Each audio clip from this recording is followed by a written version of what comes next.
In just 24 hours, the world may have moved closer to a major conflict. A nuclear warning,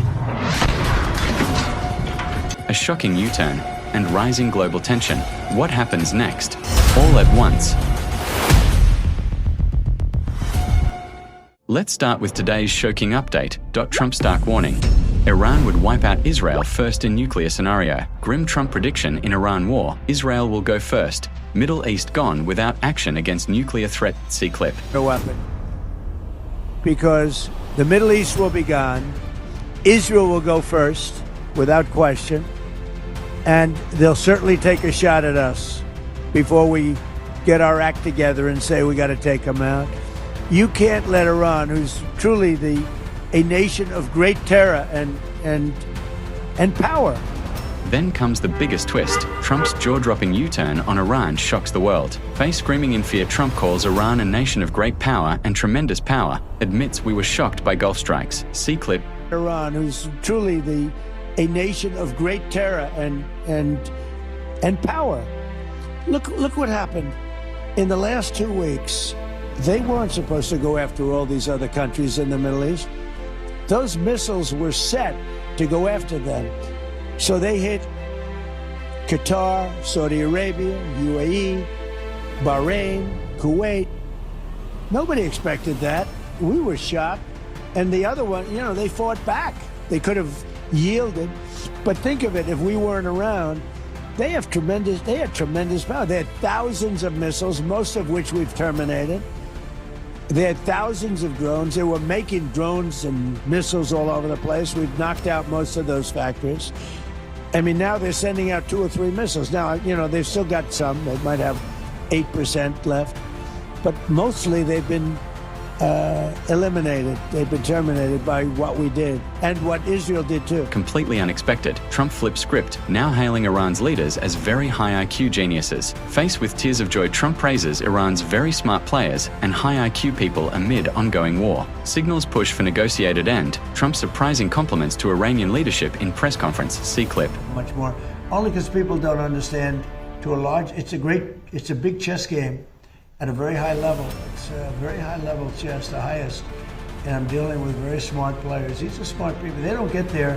When you deal with some of these people, you're dealing with high level intellect, very high IQ people. Meanwhile, Starmer stands firm.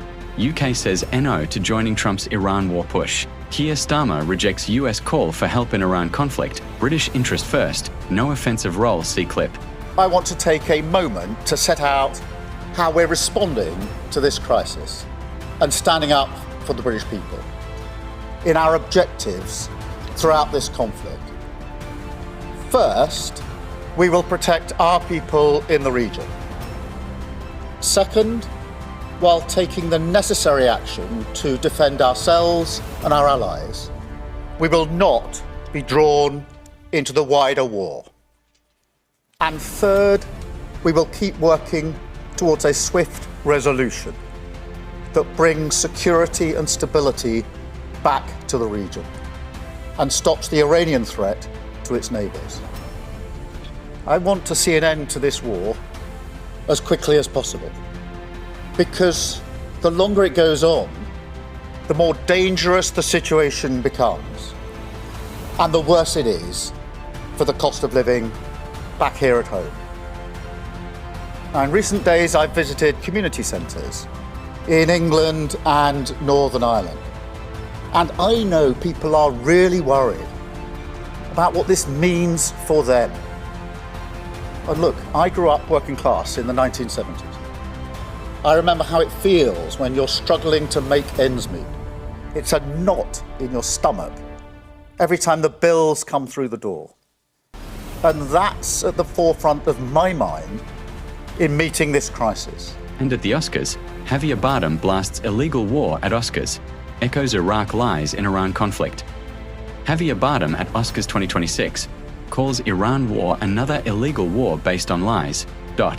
Killing innocents based on lies like Iraq 2003. See clip. Tell me about the pins you're wearing tonight.